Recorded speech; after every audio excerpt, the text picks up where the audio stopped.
A rede privada de saúde está caminhando para o colapso aqui no Brasil. O que já era ruim vai ficar ainda pior. Será que todo mundo vai ter que depender do SUS a partir de agora? Este é o Visão Libertária, sua fonte de informações descentralizadas e distribuídas. Este artigo foi revisado por Donda, escrito e narrado por mim, Quintessência. As operadoras brasileiras de saúde, empresas especializadas no fornecimento de planos de saúde variados, vêm amargando pesados prejuízos nos últimos meses. Os problemas financeiros se espalham por todo o setor, e há quem acredite que a saúde privada no Brasil está condenada ao colapso. A Hapvida, por exemplo, que é uma das maiores empresas do ramo aqui no país, teve um prejuízo de 316 milhões de reais no quarto trimestre do ano passado. A partir desse resultado, as ações da empresa desabaram quase 37% em um único dia, fazendo com que a Hapvida perdesse 12 bilhões de reais em valor de mercado. Esse cenário é compartilhado por outras empresas e, no geral, não há perspectiva de que essa crise financeira seja superada no curto prazo. O resultado de todo esse prejuízo, como sempre, será compartilhado com o consumidor. A previsão é de que os preços dos planos de saúde subam consideravelmente em 2023. Segundo analistas, a expectativa é de que os preços tenham um aumento de 10% ou mais no presente ano, sendo que nem mesmo isso pode garantir que as empresas vão conseguir se recompor até o fim de 2023. Tanto clientes individuais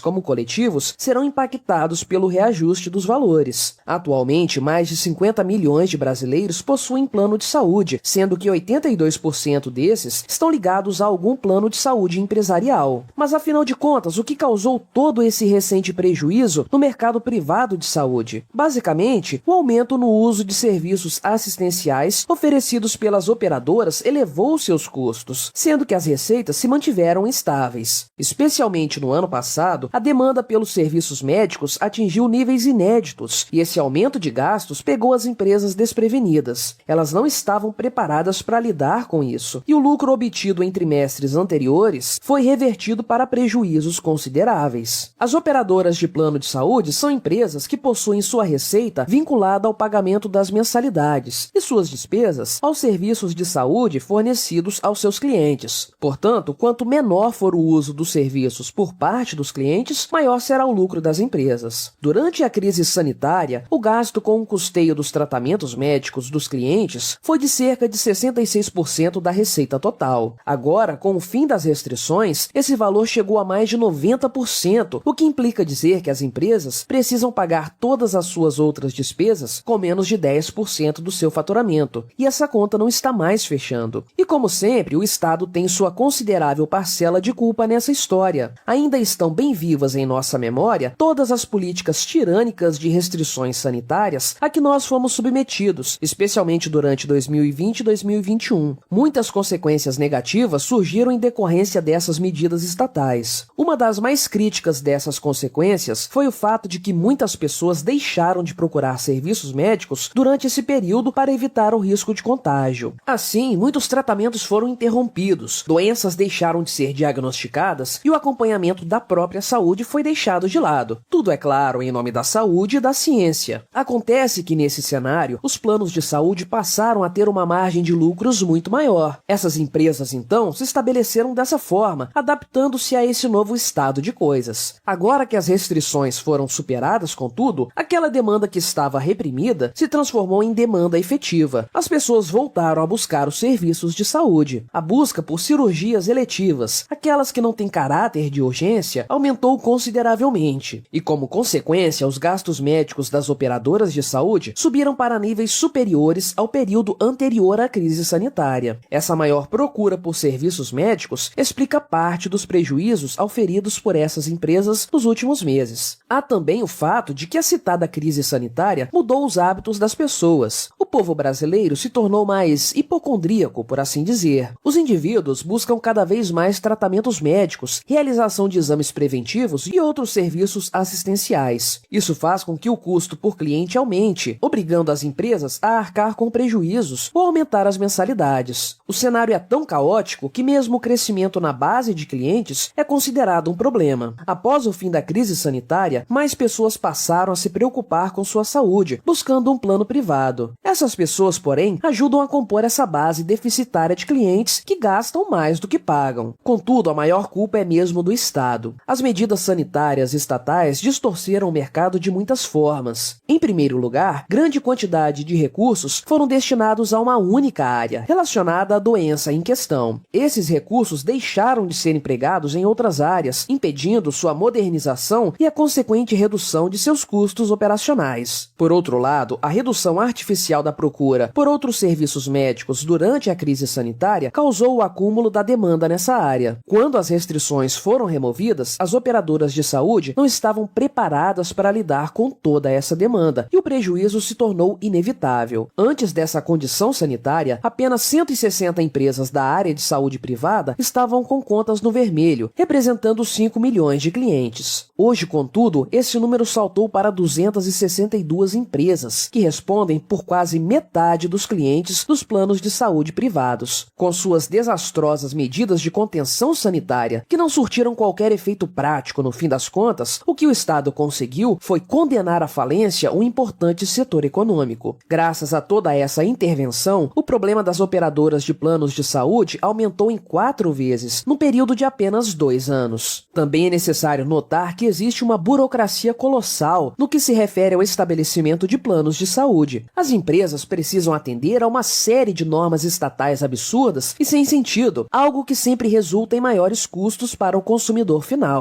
Pense, por exemplo, que os preços dos planos individuais e familiares só podem ser reajustados com a aprovação da ANS, a Agência Nacional de Saúde. Isso explica, inclusive, o alto percentual de beneficiários que estão vinculados a planos empresariais, que são muito mais vantajosos para as operadoras. A extensa lista de procedimentos obrigatórios engessa a negociação entre cliente e operadora e encarece artificialmente o serviço final. Soma-se a isso o ativismo jurídico brasileiro, que não raras vezes condena as operadoras a bancar tratamentos médicos que não constavam do contrato com seus clientes. Os custos jurídicos dessas empresas atingem a casa dos bilhões de reais por ano, e o resultado disso é que cada vez mais empresas do setor fecham as portas e o mercado como um todo se torna mais concentrado e, por óbvio, menos eficiente. No ano 2000, havia mais de 3.000 operadoras de planos de saúde e odontológicos no Brasil. Hoje, transcorridas 2 décadas, esse número foi reduzido para menos de 1.000 empresas. No fim das contas, a atual crise da rede privada de saúde no Brasil é sim um problema causado pelo Estado, seja por suas medidas sanitárias tirânicas, seja pela extensa burocracia que envolve o setor. Porém, é claro que os agentes estatais e seus cupinchas da grande mídia vão usar esse argumento para justificar o aumento da máquina estatal. Afinal de contas, se a saúde privada está indo para o buraco, a única salvação é o SUS. Viva o SUS! E aí, o Estado poderá justificar maiores gastos com esse sistema falido de saúde, sob o pretenso objetivo de socorrer as lacunas que serão deixadas pela iniciativa privada. Quando um setor com uma demanda crescente, como é o caso da rede de saúde privada, amarga prejuízos, só há uma explicação para esse fato. O Estado está atrapalhando o mercado. Onde há demanda, aí haverá um serviço a ser prestado, e por um preço que irá agradar a ambos os lados. Se o Estado interferir nessa história, porém, teremos a tragédia que nós temos hoje. Nem os planos conseguem arcar com todos os seus custos, nem os clientes terão acesso aos serviços médicos, caso a situação não melhore. Somente o livre mercado é capaz de resolver os problemas econômicos da humanidade, especialmente em se tratando da saúde da população. A saúde é algo muito importante para estar nas mãos do Estado. Obrigado por sua audiência. Se você gostou deste vídeo, deixe o seu like e o compartilhe com seus amigos para difundir as ideias da liberdade. Se quiser ser notificado dos próximos vídeos, clique em se inscrever e depois no ícone da campainha. Até a próxima!